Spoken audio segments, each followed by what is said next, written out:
That's number one. You kind of reset. Painful, tender to the touch. May also Same shoulder length, and the other. Hey everybody, welcome back to a new episode of Real Health with Brandi and Amir. I thought you were going to forget who we are. Yeah, I paused for a second. It's called pause for effect. There you go. They forgot where we were too. Oh. You know, you ever wake up from a nap? You're like, where am I? Is it night? Is it day? Am I home?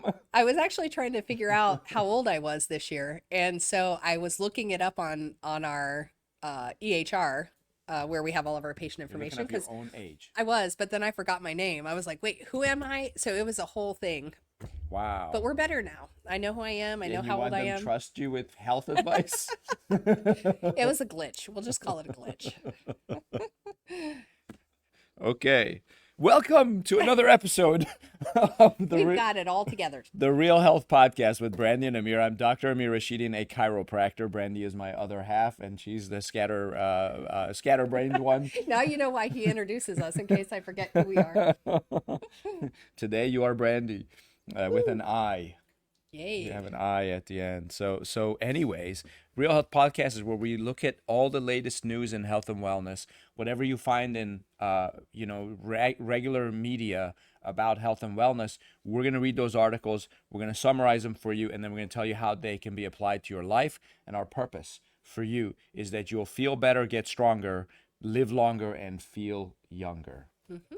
I'm feeling pretty young today. Good job. Yeah. Had a great workout.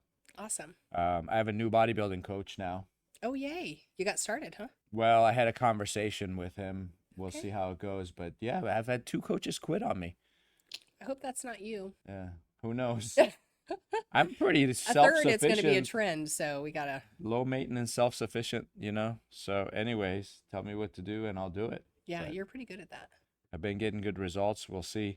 But probably no competition anytime soon. We're going to probably postpone that. Okay. So anyways, so having said all that, why don't we jump right in? You ready? I'm ready. We have a lot of articles, so we're going to see if we can get through all of them. It'd be nice if we did. Probably six good articles. The first one is from NBC News. It says 1 in 5 samples of pasteurized milk had bird flu virus fragments, the FDA says. That doesn't sound appetizing. Fragments of a virus. Bird flu of all things. I remember the bird flu back in the day. When was that? Like 10, 12 years ago? There was a bird flu quote-unquote epidemic. But that was H1N1. This one is H5N1. Yeah, but what's interesting is, but still, there was a outbreak in 2022 and then one in 24, right? But we've only had one person in each one that's contracted it. So I think this, there's definitely some contamination. The one I'm thinking about must have been a different one. Maybe that was swine flu. Yeah, I think I was pregnant at the time with one of those. So a while ago. Anyways, the FDA, Food and Drug Administration, said Thursday that traces of the bird flu virus have been found in 1 in 5 samples of pasteurized milk, providing a more detailed picture of how much the milk supply has been affected. The tested milk came from a nationally representative sample, with more of the positive results coming from milk in areas with infected herds of dairy cows, the FDA said. A spokesperson declined to say how many samples were tested. Why? What's the point in that? Well, they say it's a nationally representative sample. As of Thursday, bird flu had been detected in 33 herds in 8 states: Idaho, Kansas, Michigan, New Mexico, North Carolina, South Dakota, Ohio, and Texas. FDA first said Tuesday that it had found viral fragments in commercially sold milk, triggering the Agricultural Department to issue a federal order mandating that all dairy cows be tested for bird flu before they are transported between states. Why are cows playing around with birds anyways? Here's what's funny is I kind of dug into this just a little bit, and so they are testing beef as well right now. So they have found some of the virus in the lungs of tissue of dairy cows, or of cows, I should say. I don't remember if it was specifically dairy, but so that's why they're testing ground beef as well, just to make sure. However, they said that the way they actually found the milk was tainted was because it wasn't through like initial testing. It's that the cows started producing less milk, Mm. and then the milk was discolored. Oh, Yeah, so that's what sparked the whole dairy, from the additional research I did on CNN.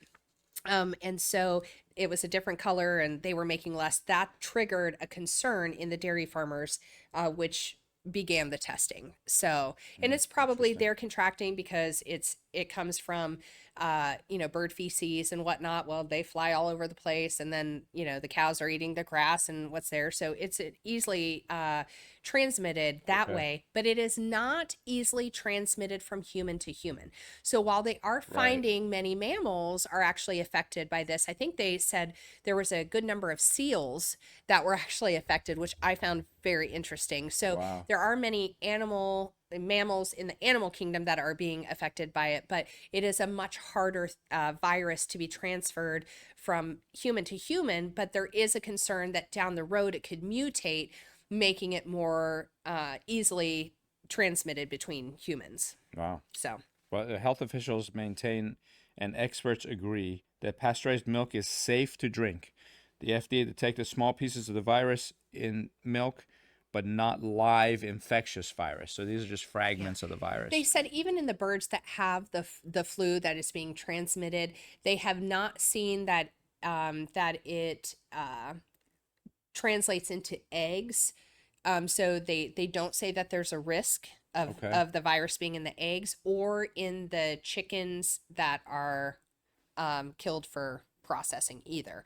So I found that very interesting that it seems like the birds are carriers, and from the research that I've done, but doesn't seem to translate into the food product. Good thing. I mean, so right now, all indication is that pasteurization is effective. FDA said Tuesday. To date, we have seen nothing that would change our assessment that the commercial milk supply is safe. The virus, a strain of bird flu called H5N1, is concerning to public health officials because of its high fatality rate. More than half of the people who have contracted the illness have died, according to the CDC. And I looked at it, and it's 76% of people who get it who are between the age of 10 and 19 die. It's just very hard to contract it. Yeah, and then 40% of people over 50 die. So the older you are, the less likely it is you're going to die from this. That's interesting. It's the opposite of COVID. But I also wonder, with so few cases, how do they have all that data? Yeah, exactly. Well, they looked I'm at like 50% of one person. I couldn't find any data on just the United States. They Gotcha. lump it in with, like, they call it Western nations. Okay. And they put a bunch of countries together, and they say 56%, on average pass away. And then they do African nations, and then they do Asian nations, or Gotcha. something like that. But anyways, it seems like Ebola, which everyone fears, Right. is 50%. So this is up there with Ebola. Yeah. But Ebola is more contagious. Exactly. And this is less. Exactly. It says the virus does not spread easily between people. You said that already, so I won't read this part, because the concern is that it could one day mutate in a way that makes it spread between people more easily. I mean, and we could have earthquakes, and we could have all kinds of stuff too. I mean, why? Yeah. That's the concern. Don't live I mean, in fear. If it is tainted, don't eat it. Well, here's the reality. We don't need as much milk as what we take in the United States anyway. Yeah. A lot of people think that their calcium or their vitamin D is coming from milk. It's not. So that is not why you drink it. I also always found it was very fascinating that we make, like, a cow produces milk, right? And the reason why a cow produces milk is to feed her offspring. That's what we were designed to carry milk for. And she is raising an animal, right? Feeding an animal that's supposed to grow to like 1,200 pounds. Yeah. It starts. It's 90 pounds when it's born, and it's 2,000 pounds when it's done growing. But that's what we take in, right? That's what we're putting That's what into our bodies all the time. It turns a 90-pounder into a 2,000-pounder.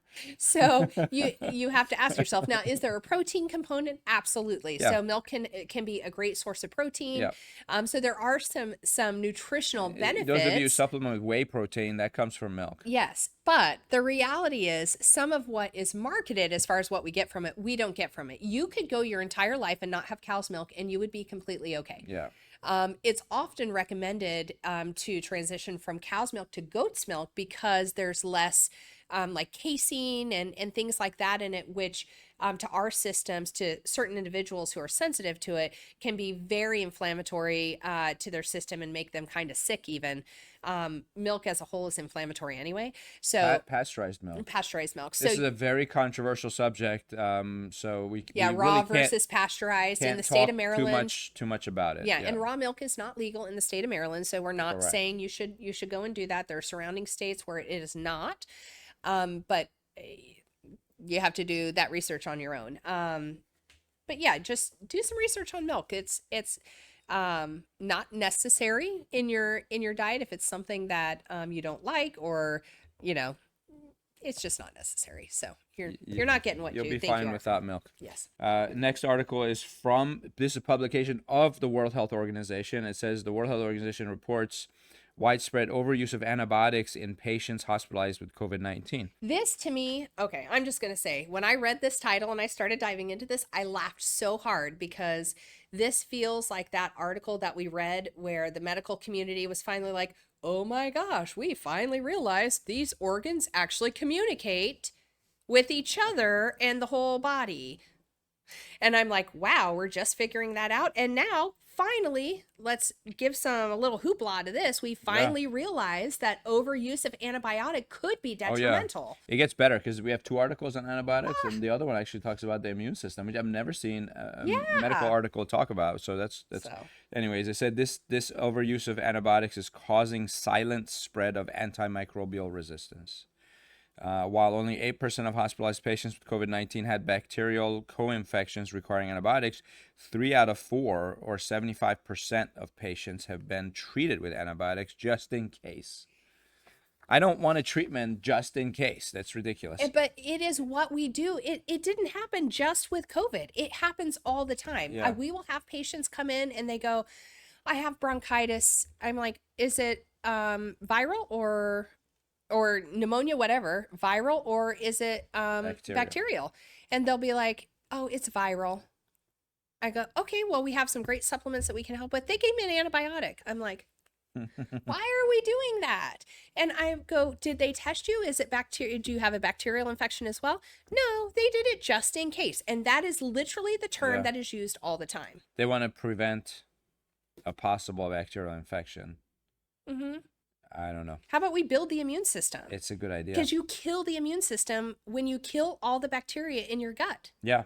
So, and that's what an antibiotic does. It says highest rate of antibiotic use was seen among patients with severe critical COVID-19 with a global average of 81%. So 81% of people who had severe COVID symptoms got antibiotics.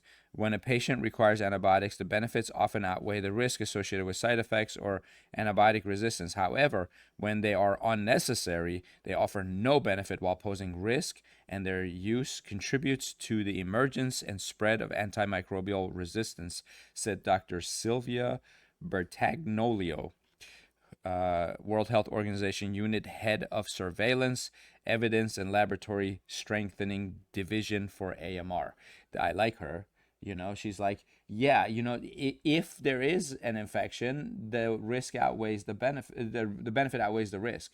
But when there's no benefit to it, it's only risk. Right. Stop it. Well, and then I also, here's how my brain works. I go, they say the benefits often outweighs. I go, well, how do you test that? Like in a real world scenario, even if you had 4 people that all had the same virus, right? Right. Well, we're going to talk about that in the next article because they talk about how did it shorten the period of disease taking antibiotics?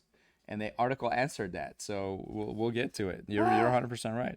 Overall antibiotic use did not improve clinical outcomes for patients with COVID-19. There you go. But rather it might create harm for people without bacterial infection compared to those not receiving antibiotics. So there's a big meeting coming up in September. There's another meeting that just happened at the end of April, and then they're going to take that data to this big meeting. This is a UN high-level meeting on AMR, antimicrobial resistance. It'll bring together global leaders to commit to mitigating AMR across human health. Again, AMR stands for antimicrobial resistance. Human health, animal health, agri-food sectors, and the environment, and to promote political leadership, financing, and actions to slow the emergence and spread of antimicrobial Well, let's resistance. hope that we don't end up exiting this like we do so many other high level meetings Right. with all of these They agencies say more walking research away. needs to be done. We Yeah. all agree it's a bad thing, but we don't know We what to don't do know about how it. bad it is, right? So stay tuned. Hopefully, we are wrong in that. That is Yeah. one thing I'd love to be wrong. I'd love them to walk out Yeah, and go, listen, let's change it. and please, if you've been prescribed antibiotics, our lawyer make us say this. If you've been prescribed antibiotics, don't stop taking it. But question it. Follow your doctor's advice. Yeah, but Yeah. feel free to question why you're receiving an Right. antibiotic for a virus. Research it, question it, discuss it, talk to a pharmacist, talk to other doctors, Absolutely. get second opinions, but don't just do nothing about it, because if Correct. there is a bad infection, like in case of H5N1, half the people die. So, although that's a virus. This one is on antibiotics as well. This is from Everyday Health. It says antibiotics don't help a cough, even when it's caused by a bacterial infection. Look at that. So this article says even if it's bacterial, the antibiotics don't help. Just like American Academy of Pediatrics had issued a statement years ago. This was, when was it? 15 years ago, 20 years ago, when they said do not prescribe antibiotics for ear infections. And we're still doing it. Yet we're still doing that. This is not me. This is the American Academy of Pediatrics. It was on their website. I don't know if it's still there. I haven't been on their website in a while, but that's what it was. So here's what the article says. Taking antibiotics for acute bronchitis didn't improve the severity of cough or how long it lasted, even if the cough was caused by a bacterial rather than a viral infection, according to a study published on April 15 in the Journal of General Internal Medicine. I mean, do doctors read their own Right. journals? But here's what they're doing, though. So here's the caveat: is they're saying for acute bronchitis, they're saying the one symptom is how it sounds to me. It didn't alleviate the symptom of the cough. I understand. Right? But they're worried on the bacterial that it will lead to pneumonia. It says these findings add further support to the current recommendation, which is not to give antibiotics to people with acute bronchitis who are generally healthy and not at high risk for severe illness. That's so awesome. This is a Dr. Jennifer Paisano, medical doctor. I like her last name, Paisano, an associate professor of medicine at University of Chicago Medicine and medical director of the Antimicrobial Stewardship and Infection Control. It's a nice title. I was like, we have such interesting. Everything's a committee. Position. We're going to set up a committee for people who don't want pasteurized milk. That's our tax dollars at work there, folks.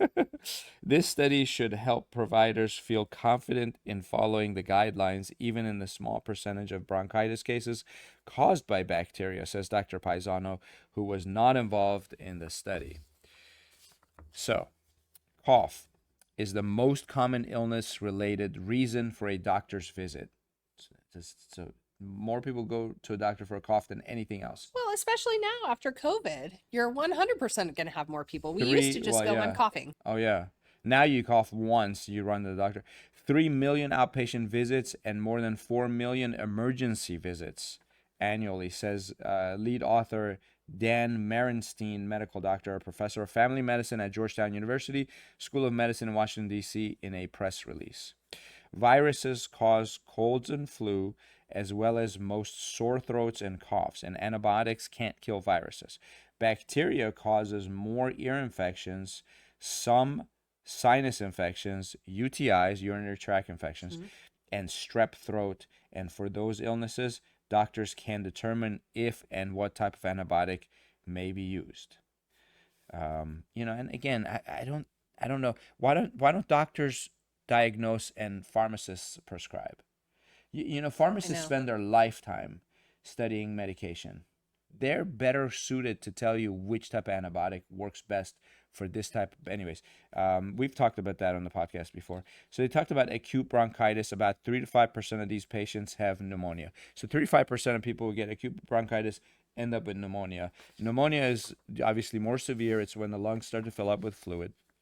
And then People, you wonder, how do people, like when I was younger, I was hospitalized multiple times for bronchitis that led to pneumonia. It Mhm. was, for some reason, I think I know why, had a compromised immune system. And I was, every 2 years, I was You also hospitalized. smoked, right? I mean, not when I was 8. No, that's true. So from the time I was like 3 years old on, Mm. I was hospitalized every 2 years. Matter of fact, even as a young adult, I had that happen multiple times. Um, but you know when it stopped? Hmm. Take a guess.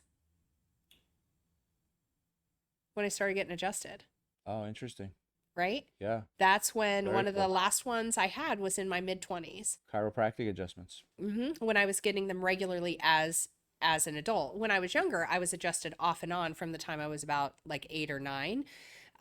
So we were familiar with it, but it wasn't at a regular Yeah, interval.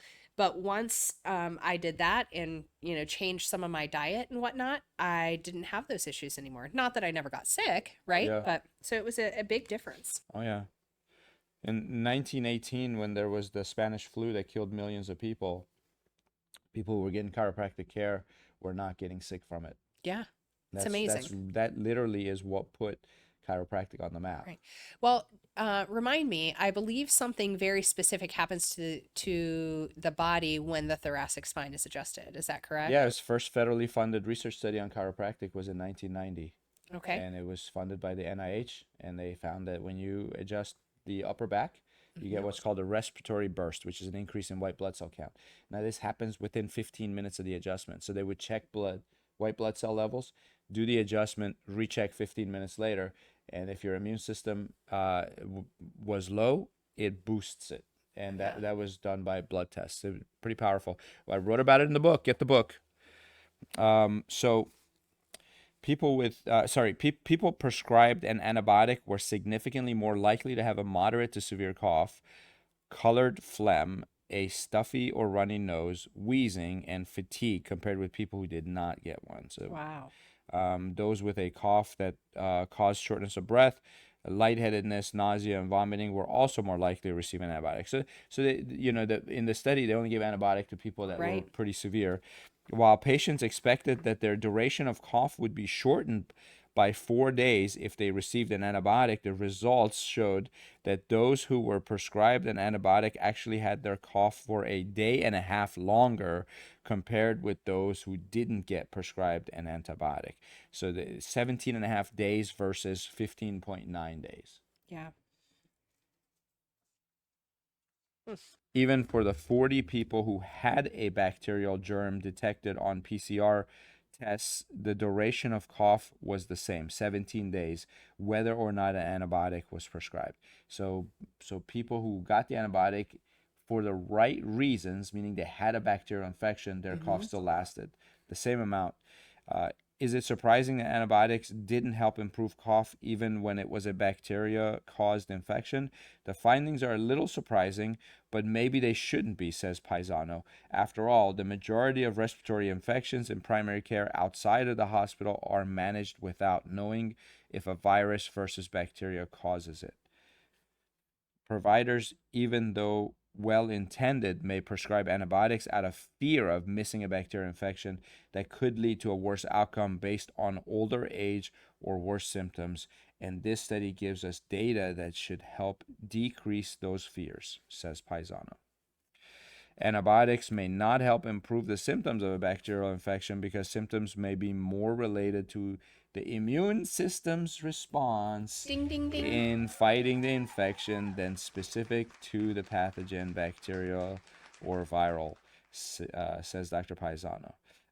We should have like a clap track on that, Oh Sean, yeah, I know. when he reads that paragraph. Yeah. So listen. Basically, I'm gonna tell you, it's this.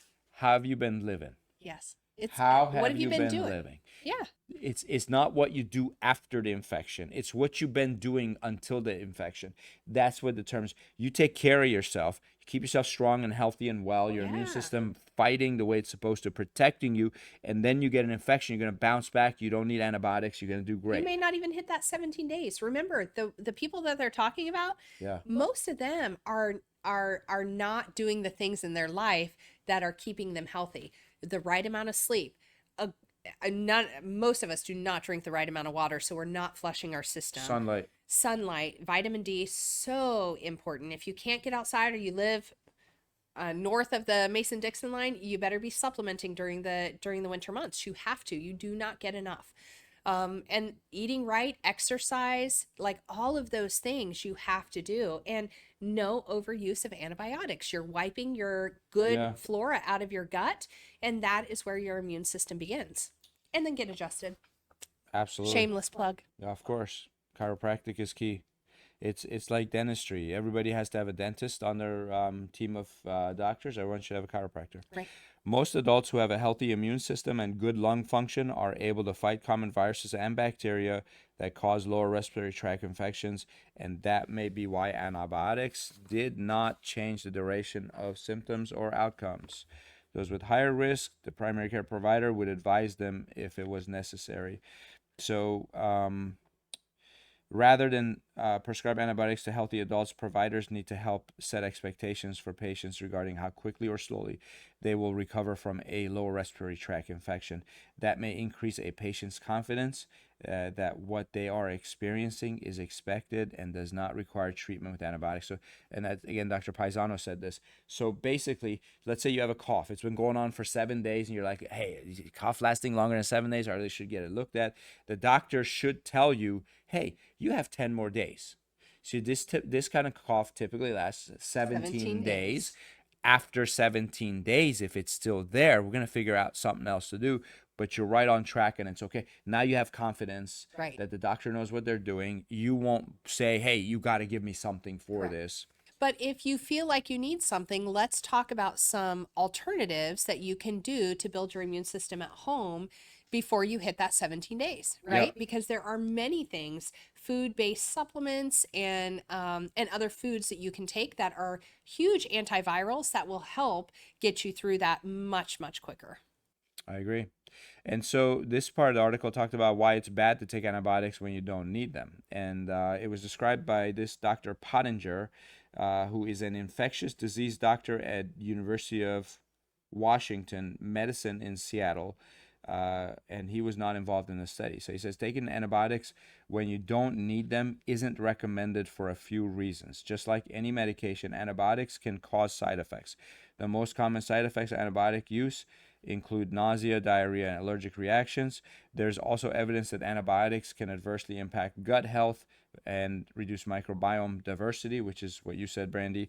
Another significant concern of the overuse of antibiotics is resistance. The World Health Organization considers antimicrobial resistance to be a top world health issue and its leading cause of death globally. So you hear what they're saying? They're saying that it's not the bacteria that are killing people globally. It's the antibiotics that are killing people globally. Yes. Unbelievable. Prevention of infection may be the best medicine, which we agree. But they're saying don't smoke or vape, and because those are huge risks for infection. Stay up to date on your immunization. They're saying. I don't know how that's going to impact anything. Like that's a broad, you cannot tell me if you haven't had your tetanus shot that's going to affect your cough. So we need to be a little bit more specific if we're going to throw immunizations in there. Right. I'm just saying. Yeah, because there's nothing more specific than vaccines. This vaccine does this, nothing but this. Right. So you're telling me if I get my measles shot, I won't get a bacterial infection in my lungs later? That doesn't make any sense. It makes no sense. So if we're going to give recommendations, this is not an anti-immunization talk. Right. We're not saying anything bad about immunization. But there's no correlation. But there's to no that. correlation. It makes no sense. And then it says avoid being around people who are sick. Okay, so let's talk about some actual prevention and some things that people can do. As always, please make sure you do your own research. We have no idea if you're on pharmaceuticals, if you have an allergy to a food, whatever the case may be. Here's what we do with our family, And we use a line of products called Standard Process, one of my favorite. They have a product called Conjiplex or Congaplex, depends on who's saying it. It is just food. It has a lot of great things to support the respiratory system. We have found that this particular supplement really, really, really helps with symptoms, helps to dry up the mucous membrane in the respiratory, upper respiratory. It's just fantastic. So we take 3 of those every 1 to 2 hours, which sounds so much. And whenever I tell a patient, they're like, "That's a lot," but it's just food. It's like taking a handful of broccoli, you know, every couple of hours. So that's one Well, that it's really made up helps. of organs, It is. bovine organs, thymus gland, and adrenal gland. Yes. The other thing that we're really fond of is using something called a neti pot. When you have an upper respiratory, often the fear is that it will move into the lower respiratory if you don't do something to stop it. And so we use a neti pot, which it looks like a little mini teapot, and you can put saline granules to purify the water. And then we also use something called colloidal silver. It is one of the metals that can process through the liver, so the chance of toxicity is very, very low, but it's not something you want to use all the time. But we will put sprays in our neti pot, run that through our nasal passage, and nothing can live in silver. There's no bacteria that can live in silver. And so that's a great thing to then coat your nasal passages with, so that the bacteria doesn't have that overgrowth potential. So you do that 3 times a day. And then you also add in, I have a product that I love. I don't sell it, but I go and order it or get it from the Whole Food stores, and it's called Fire Cider. And Fire Cider is an apple cider vinegar base, which is really going to help to balance the pH in the body. Which is the environment that we need in order to really heal.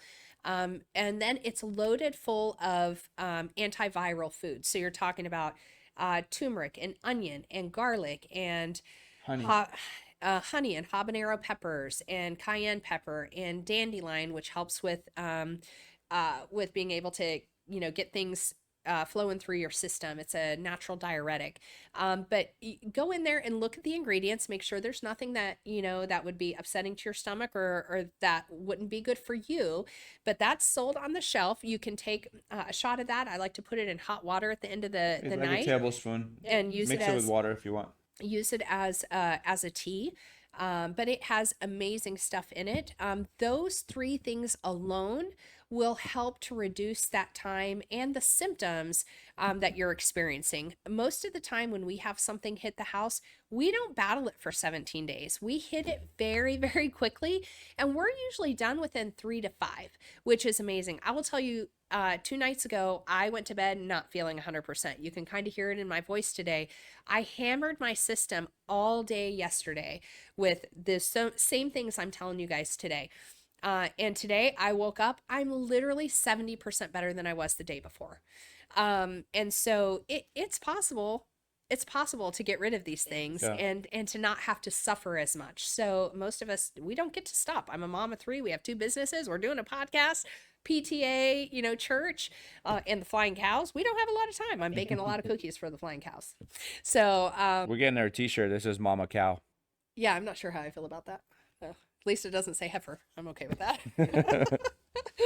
All right, so moving along. If you have more questions about that, you can put questions in down below, and we'll make sure and get those answered for you. But just know there are a lot of things that you can do that are not medications. They're not antibiotics that can help your own body be supported to fight these viruses and bacterial infections that are coming along. So I'm gonna leave it up to you. We technically we're out of time, but if you want, we can do a quick one. We have 3 articles left. One's about acid reflux drugs that can cause migraine headaches. One is about food expiration dates, but that might take a little longer because they go through all the different foods.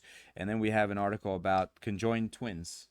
Ooh, well, I'll let you choose. Save the food expiration for next time because Okay. that's a personal interest of mine too. And then let's talk about acid reflux next time too, because it's a big thing. A lot of people It's have acid huge. reflux. They actually dive into something I've always talked about. I've never seen an article, which is the H2 receptor of histamine. Oh yeah. They talk about the how certain types of Histamine blockers affect. So, anyways, that might be interesting. Maybe Okay. more interesting for the geek in me than. So let's talk about the conjoined twins. This is a quick one.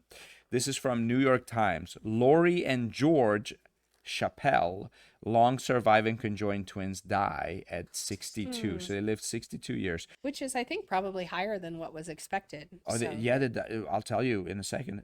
Lori and George Chappelle, conjoined twins whose skulls were partly fused, but who managed to lead independent lives, died on April 7 in Philadelphia. They were 62. Their death at the hospital was announced by a funeral home which did not cite a cause. Dr. Christopher Moyer, a professor of surgery at the Mayo Clinic who has been on teams that separated 6 sets of conjoined twins, although none of them were joined at the head, said that when one of the Chappelles died, the other would have almost certainly followed quickly. Conjoined twins share circulation, he said.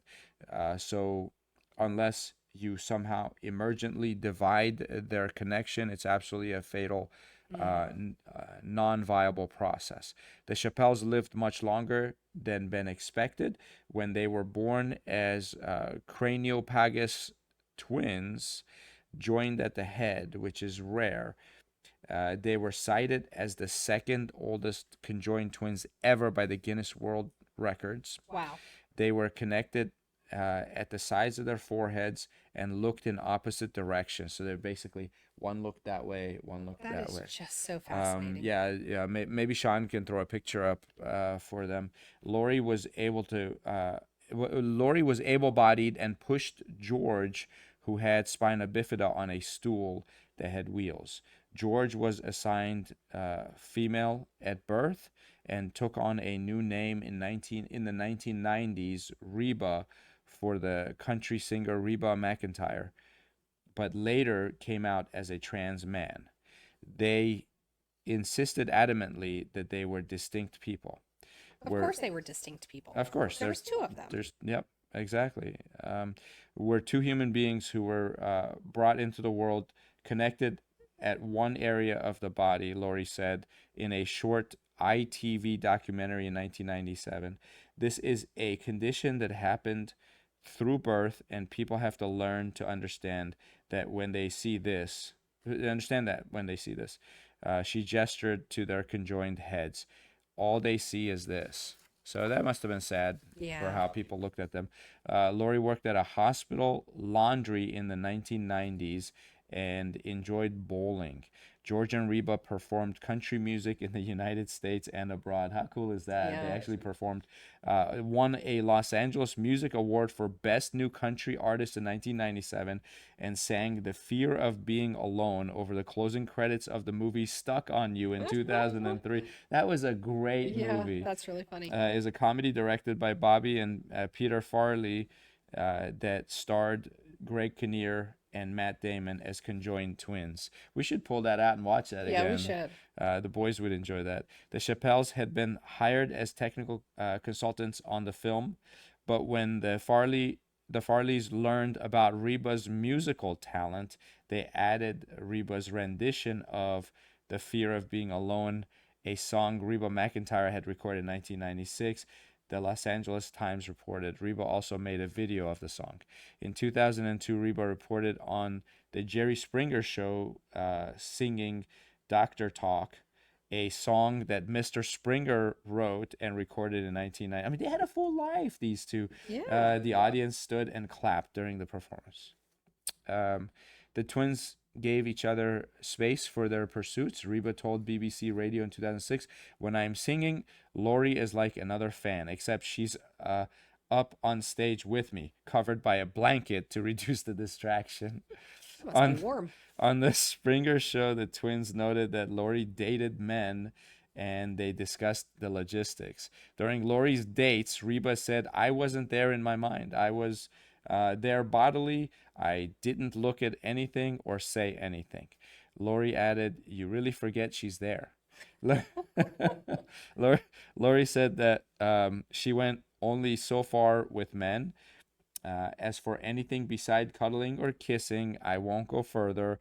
I will give up my virginity on my wedding night. Oh. She added, I've shared intimacy before. The Chappelle twins were born on September 18, 1961 in West Reading, Pennsylvania, 2 of 8 children of Franklin and Ruth Chappelle. Their doctor gave them 1 year to live. That's amazing. Then he put it up to we won't live past 2 or we won't live past 3, Lori told the Los Angeles Times in 2002. Each year he was wrong. We were saying the other day, if he could see us now, we're 41 and we're still here. So they live to be 62. Yeah. This is fantastic. At an early age, the twins were placed in an institution. Gosh, this is sad. In an institution for the intellectually disabled in Reading, according to a 2005 article in New York Magazine. So they put them in an intellectually disabled place because they were not. This is a quote. Yeah. Because they were not, they helped the caregivers there make beds and feed other children. They started work there. Wow. Ellen Weisbrod, who directed Face to Face, the Chappelle twins, a 2000 documentary, said by phone, the Chappelles were institutionalized for more than 20 years until they met Ginny Thornburg, the wife of Governor Dick Thornburg of Pennsylvania in the 1980s. So the governor's wife found them. Miss Thornburg was an activist for the disabled, and Governor Thornburg closed down some state institutions for developmentally disabled people. Good job. From talking to them, she found that they were not intellectually disabled and did not belong in the facility, and helped move them into a senior housing in Reading. Miss Thornburg later invited the twins to have lunch with her at the governor's residence in Harrisburg. She also visited them in their apartment. They are survived by their father, their sister, Denise Chappelle, Brenda Zellers, and Patty Cahill, and their brothers, Rodney, Dennis, and Gregory. Their mother died in 2019. The Chappelle twins said that they never wanted to be surgically separated and that they did not wish they had been born apart. That's so amazing. That's nice. Now, this is another one. She said, our parents instilled in us from the day we were old enough to know better and to understand what they were saying, Lori told ITV, that God did this for a purpose. Man, if most of us could be so resigned It in always- understanding. It always warms my heart and gets me emotional when I see people trust God in difficult situations. It's not always easy to do. So, I mean, to never wish they were separate people, yeah. it's powerful It is. faith. So good job for their parents. Good job to their siblings. Mhm. And thank you, God, for keeping them around for 62 years Yeah, to it's bless pretty cool. everybody with their music, their talent, and everything they contributed. I mean, I hope I'm as productive in my life as they were. Yeah, no kidding. Wonderful. Well, good show. We will talk about these other 2 articles on the next podcast, so please tune in and send us your questions. God bless you. Take care, and we'll talk to you soon. See you next time.